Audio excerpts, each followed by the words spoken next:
sir. Welcome to the Money Down, the Believe Network. We got a special guest on here tonight. We got Keeanu Benton, Big new Pittsburgh, Wisconsin legend. Appreciate you taking your time out your schedule during OTAs to tap in with us, man. You know, whenever we have a guest on, we like to go back to the beginning. So take me back to Janesville, Wisconsin. Was it always football for you? What were you interested in, when you were young? Yeah, so I was born in Chicago. I moved to Janesville in middle school. And it wasn't always football. I thought I was gonna be a baseball player. But then boys started get big, everybody looking at me like, nah, baseball ain't try to do something else. So I ain't started playing football until like 8th grade. Yeah. That was my first year of contact ball. Cause like the youth stuff, like I couldn't afford it, so I ain't never do it. But I played baseball and then wrestled in school, in middle school, and then I started playing football 8th grade. I was gonna say, if I remember correctly, wrestling was big for you too, right? Yeah, wrestling. So I was a wrestler. I started wrestling in 6th grade. And then I took that all the way throughout high school.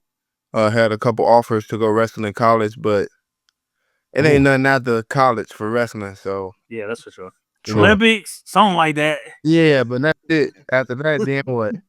You really No, So when you started playing football, talk us through just the whole process of finally realizing, getting that first offering and realizing that, man, I can actually take this and go to college for free and have that opportunity to play at the collegiate level. Yeah, so my recruiting process was a little late.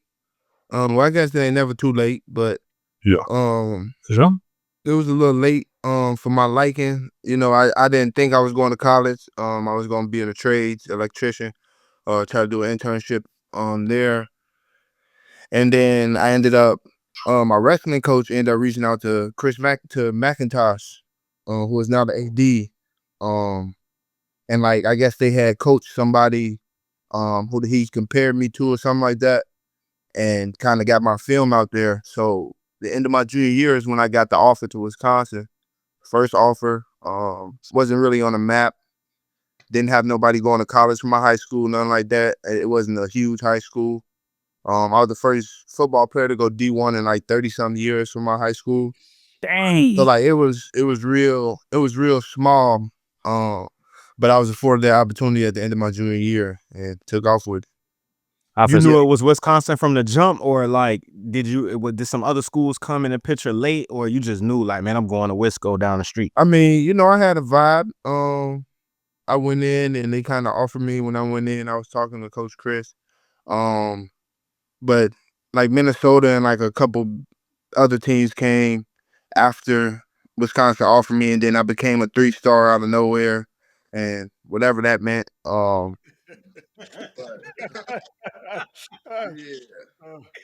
for sure. Yeah, I had a pretty good feeling about it for sure. Talk about the transition kind of from baseball, wrestling, into football. Was that a smooth transition? Did wrestling help you make that a little bit easier? Yeah, I think I was just out there being athletic. I didn't know what I was doing in football, man. I was just big and play hard, and then wrestling kind of help you feel leverage and all that stuff. So it kind of came natural for me in high school. But, when you get to college and then higher levels, you can be athletic as you want, but you got to know what you're doing and fine-tune those details for sure.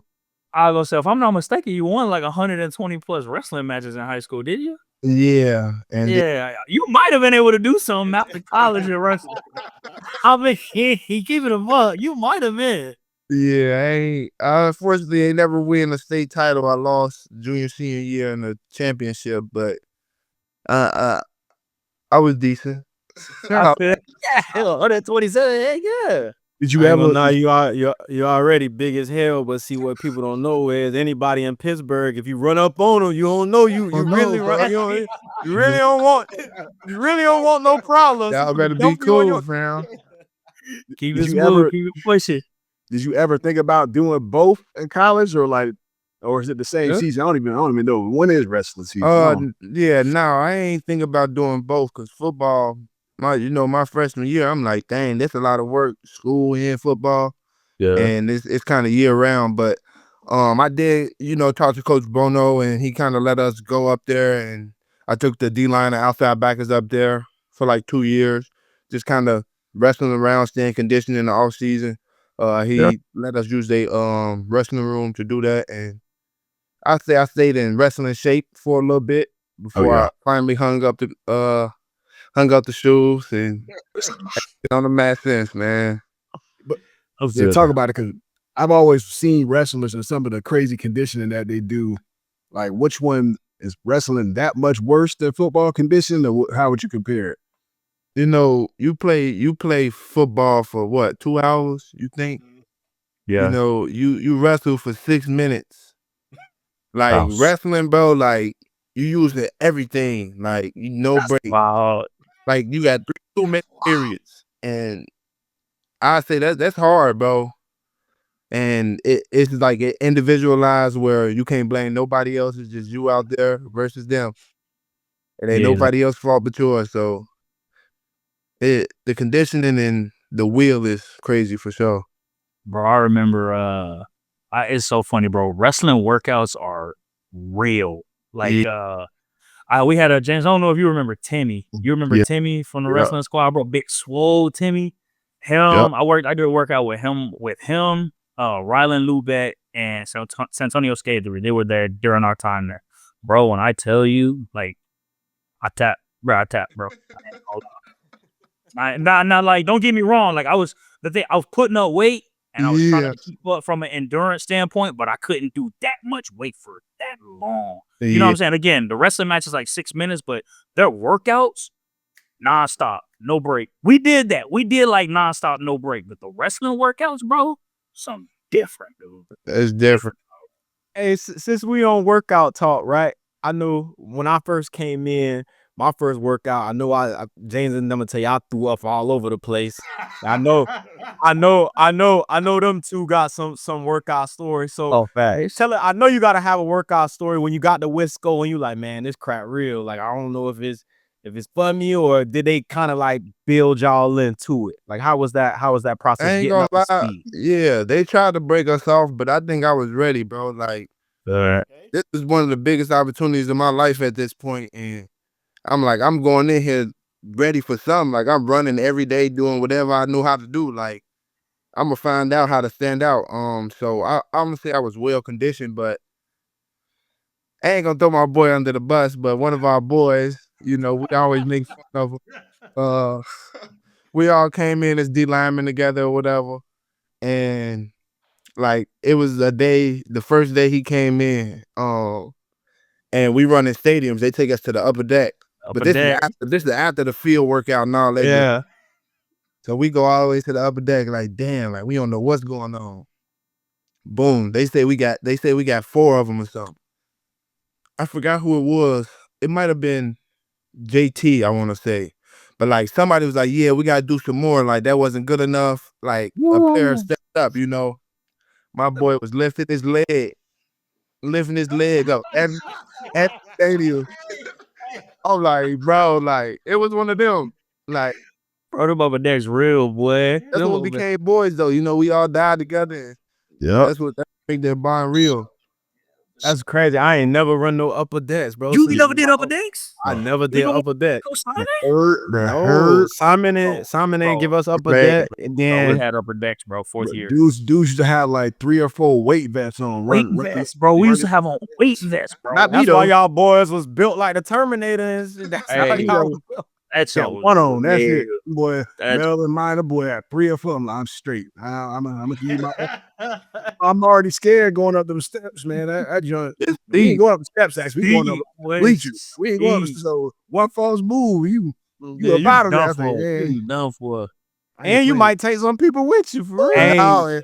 Coming down get a little tricky when your legs turn. Your legs turn. Yeah, it get a little tricky. Now her had man. But I do remember coming in freshman year at Wisconsin, man. Them crossfields ride. I don't know what it was. Like, them crossfields, we used to do like 14, 15 of them joints, like every workout. That was the conditioning. No.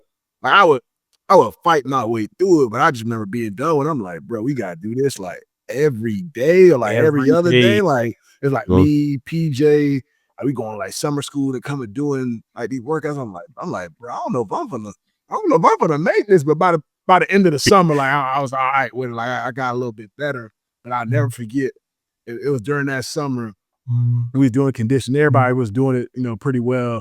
The Herb was like, y'all want to do some more? I think it was like 8 hand. I'm pretty sure. I think 8 hand or somebody. One of the captains was like, yeah, let's crank out like 2 more of the thing. I remember it might have been Nas breaking. Like, hell no, nah, man, I ain't doing that. Like, dude, be ready to fade over that conditioning. So it definitely get real when it comes to that college conditioning, especially during the summer when it's hot. Oof. I don't miss that. Nerves get hot.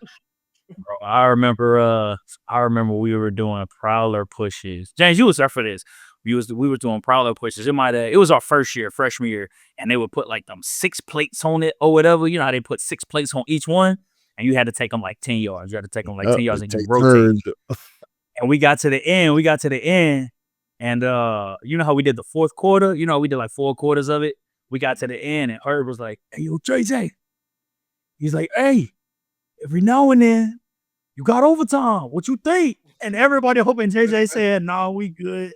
JJ get up. He like, "Let's go get overtime, bro." Break y'all boys off, bro. Everybody was like, we have been in that indoor forever, bro. Oh my god, bro. My legs especially the so big bad. dogs, man. We be hurting sometimes. Y'all running back to DBs want to say, yeah, let's do it. You be hurt. We be hurt too, boy. Some of the fastest people be the worst people in the condition. I ain't like. Yeah, you ain't it's wrong. funny how that work. man.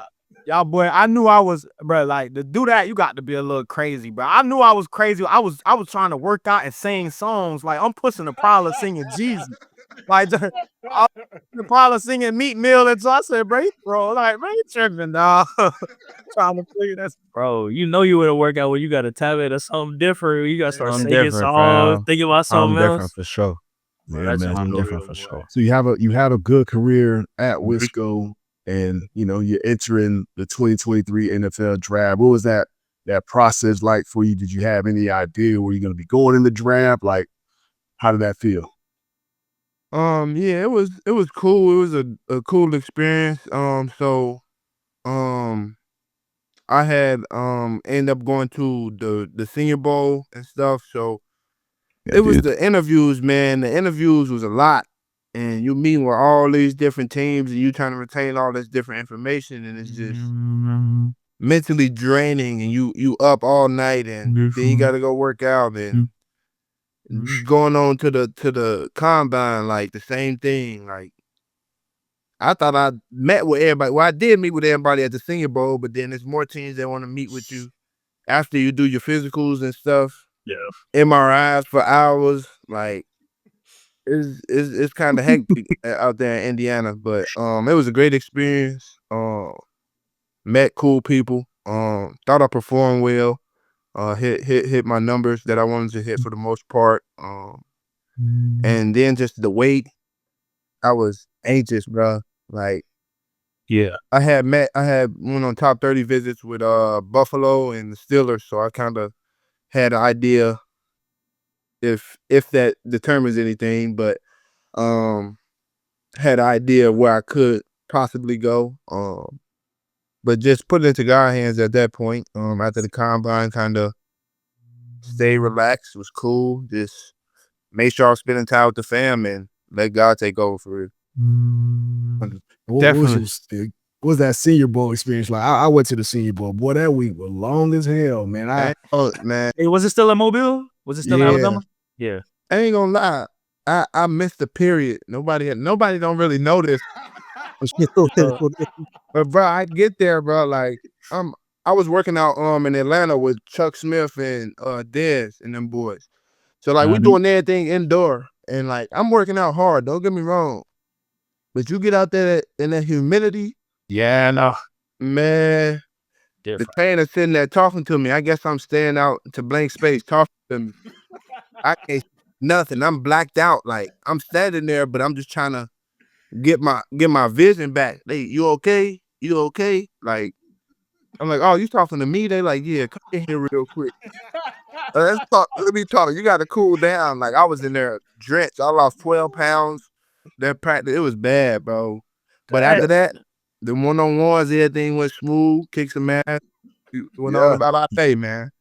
That's how I went. That Senior Bowl experience was so funny to me because like a lot of dudes, the practices are more important than the game. So a lot of people go there, practice all week, then say I got a hamstring or say I got this, and don't really want to play in the game. So that's what happened on my team. I feel like both of the running backs on my team ended up tweaking something, in the game. But I still went out there and handled my business. But it's a different experience. I mean, it was cool, I had a little bit of an idea because I feel like Tomlin was messing with me at the Senior Bowl, doing one-on-ones and stuff. So kind of when I got here, I kind of knew what to expect because Isaiah Loudermilk had got picked up and drafted here.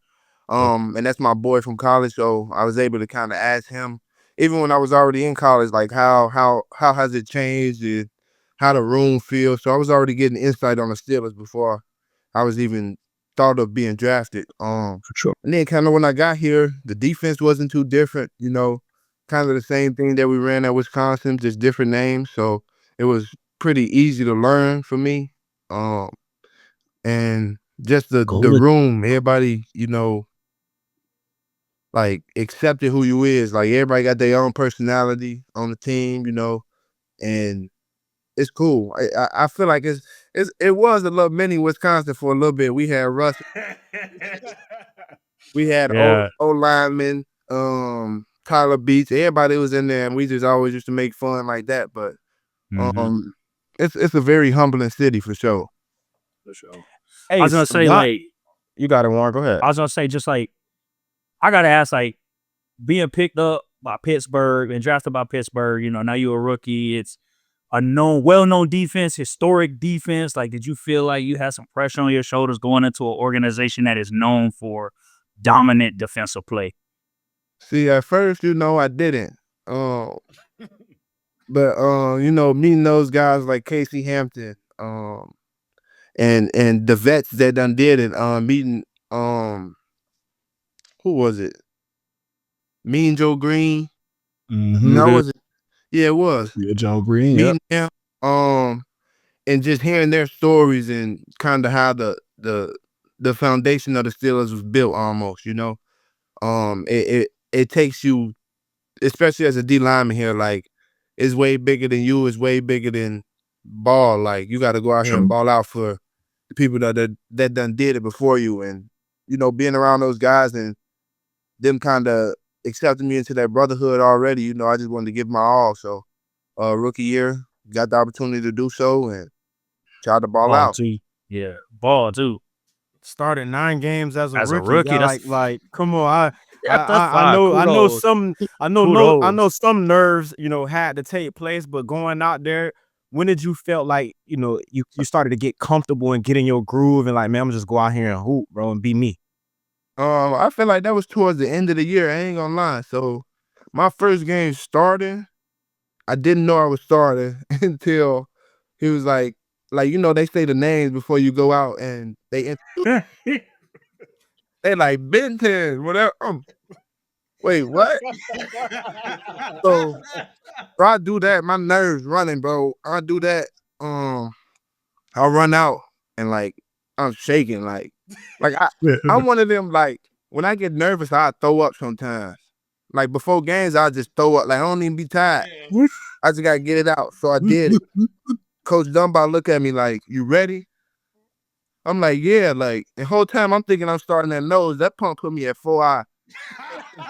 I ain't took a rep for 4-eye, bro. Put me at 4-eye, threw me out there. Like, hello. Oh, it ain't played 4-eye in a minute. It's so much space out there, man. Yeah, it was a cool experience though, man. And that's amazing. I feel like I started putting this together towards the end of the year. Just getting more confident with my techniques and watching more film. For real. And what has it been like getting to learn from Cam Heyward, TJ Watt, some very good players in the organization and across the league? Yeah, I say sometimes it's a cheat code with Cam. He been in the league 15 years. He down there 50. But Oh Football yes, year, that's it. and them 50 facts. but yeah, he a great personable guy.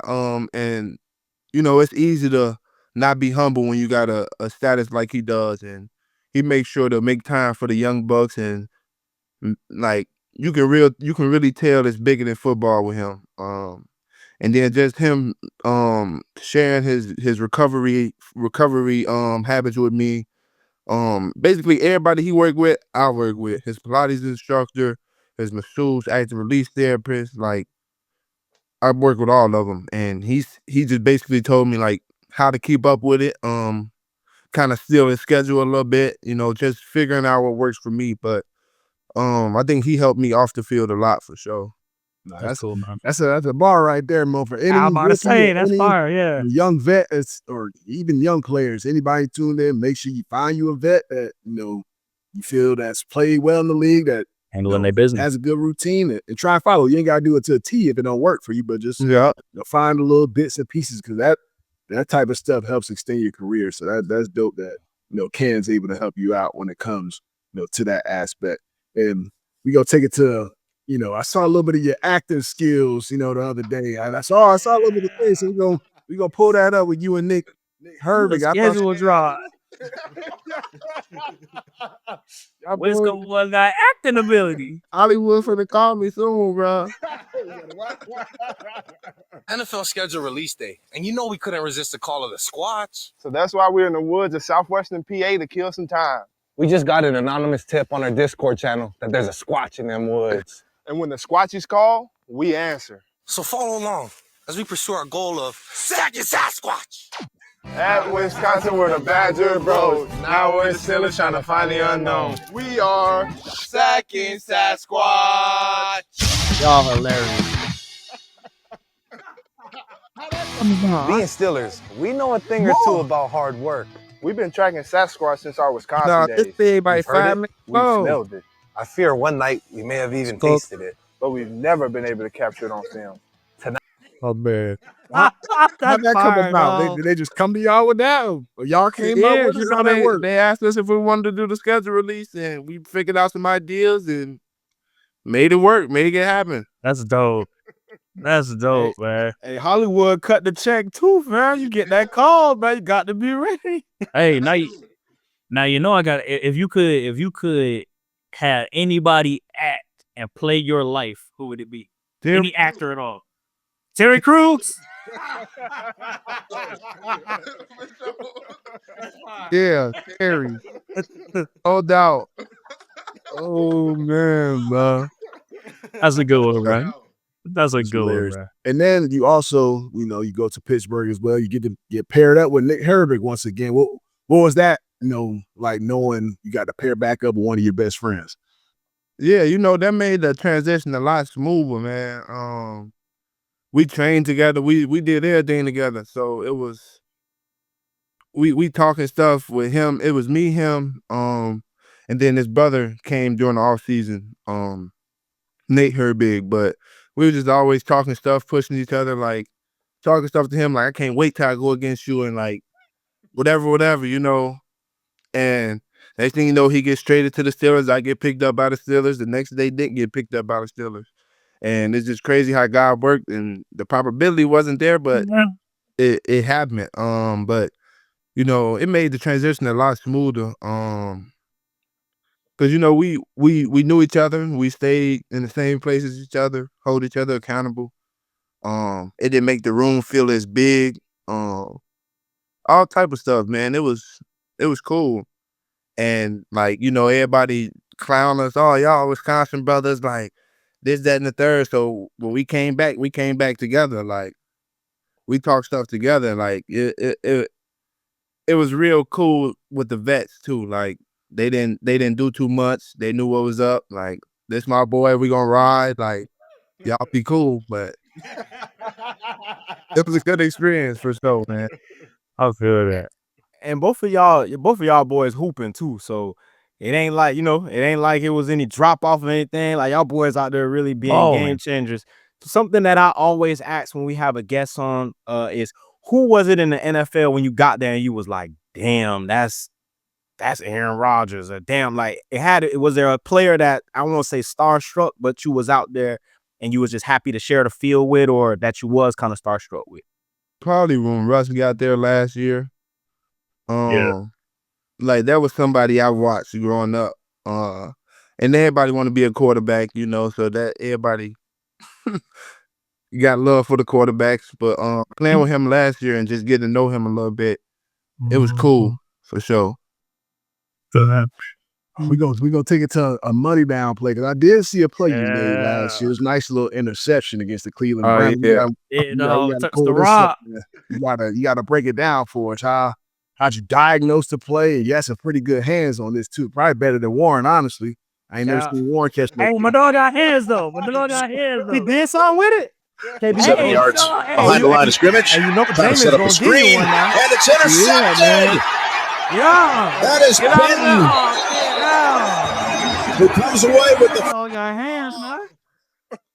But look, so I didn't know it was a screen right away, but you know, I kind of felt it as I made the inside move across the face of the center or whatever. I bounced off the guard, and you know, the drift and drop, you feel it. I always feel that. Good job.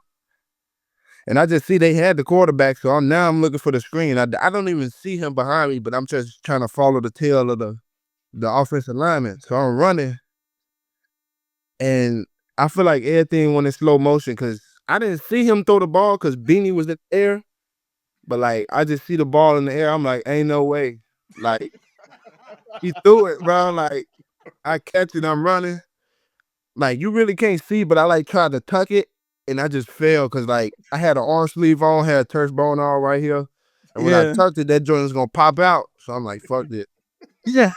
Went down, got up, celebrated with my boys. Like, it was surreal, man. I ain't never – that was my first interception since high school. Dang. They got to send my dog on them goal line plays now. You got any interceptions in your career, Warren?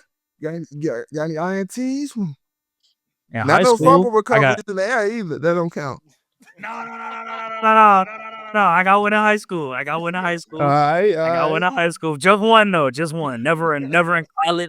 Obviously, never in the pros. Hey, I will say, I had an opportunity. Like we played Tennessee in the preseason. Like first preseason game, bro. Marcus Mariota dropped back, and I got a hot to two drop. I saw the running back coming across for a little sit. And I broke on it, and I should have broke on the ball, but I broke on him, bro. Got the tackle, bro. I got the incomplete, bro. Ain't no way it won't be great. They gave me so, bro. They gave me so many fits in the D-line meeting room, bro. It was wild. But I had a chance, and moment got too big, bro. Or the player say, but check this out. Had I missed that mud, bro, had I missed and he caught that, I was out. Oh yeah, I was out there. After that first preseason game, I cut. I played it safe. But that book would have changed your life. Hey, that book would have changed it. Hey, that book would have changed it all. Hey, but I ain't gonna lie, y'all, I need to recognize it. D-line got the best hands on the field, low key. I ain't gonna cap. You feel me? They put us out running that. They'll put us out wide. You know, big tight end. They use us. That's all I'm saying. Shout out to my dog. That's cap. Yeah. And tell us a little bit about Mike Tomlin, man. You got any favorite quotes in here? Because I feel like every time he do an interview, he says something that sounds, just very smart and studious. And what's your favorite quote from him? Yeah, for me, it starts up front. Like he say that shit every day, man. Like I don't even see him. I hear that before I see him. It starts up front, KP. Yep, all right, coach, I got you. Like he always make that a point of emphasis every time we play, like, especially when we playing like the Ravens or the Browns, any conference component, just letting me know like y'all could not coexist in this thing together. Like somebody gotta beat somebody out. Like and it starts up front for us. So that's embedded in the back of my head for sure. What's the pregame meal like? What you bump into before the game? Come on, you got to let us know. Look, I know you. What's the ritual? You know what I'm saying? I know you got some tunes. I listen to tunes, but I eat. So I eat depending on if we home. My lady making some avocado toast, some some sausage, You're on the healthy side. rice, egg, some good stuff. But like if we away, I just eat rice, eggs, and whatever. Like bacon, sausage, whatever they got that look good, depending on where we at. I So feel I that. don't, I don't go too crazy. I really get into it by my locker and in the hot tub. I'm a ride wave dude, man. I gotta get in my feelings before I go out. Yeah. Right away. Gotta lock in, man. He said I gotta get in my feelings. I gotta remember why I do this, bro. It's personal. Hey, Rod Hey, gonna Rod do gonna do it. it. Rod gonna do it too. Well, how you about That's ready to fact. shed a tear for the game, boy? They even telling you. Hey, don't let us catch you on the TV like who was it, bro? Running back. No San Marino. No Oh, Sean. that boy crying before the game. Cry before the national anthem. Hey, they gonna get you one time. So I be locked in before I come out. I gotta put on that face. Yeah, I for sure. That's fire. That boys, I done for sure been in the wheel late night driving, bro. That Rod had you about to cry for Hey, in your heart, boy, in your heart. Oh man. Oh, But man. hey, I gotta ask, like, for young viewers listening, man, high school athletes, people that's got kids that's got aspirations to get to the league, bro. What advice would you give to the next young athlete that's looking to take the next step like you did? Just it sounds cliche, man, and I feel like that's sometimes the problem. Like I always when I was younger, like thought things sounded cliche, but the adults tell you it for a reason all the time. Like just giving your all, like how much work mean. Like people is like, you can have talent, you can be able to do something, but if you don't want to work and you don't want to do it, it ain't gonna happen for you. Like I feel like sometimes we too entitled to get certain stuff and feel like we work hard enough to do so, but if it ain't making a change, well, you gotta up it. So just knowing that when you think you close to your limit, you only 50% there. Like it's still a lot to go. And just give your all and be great for real. That's fire. Dope right there, man. We're definitely Germs, what? man. Them young kids, man. They gotta stay motivated, even when you feel like you're on top. You gotta play and work like you ain't. I think that's the biggest thing. A lot of these kids, especially this day and age, NIL, all that stuff, they feel entitled and certain stuff. Man, you just gotta keep working, and the rest will come with the work. I know a lot of guys like to hustle backwards. They want to get everything up front and then start working. Nah, that ain't the way to do it. But we appreciate you tapping in with us, Keeanu. You got a busy schedule going forward, and we want to wish you the best of luck this upcoming season because year 3. Yes. You know what time that means? Hey, let's go. Hey, Pittsburgh Nation, you hear us? Extend my dog. Extend my dog, man. Bring on that bag. We appreciate you tapping in with us, big dog. Appreciate y'all for having me, man. Yes, sir.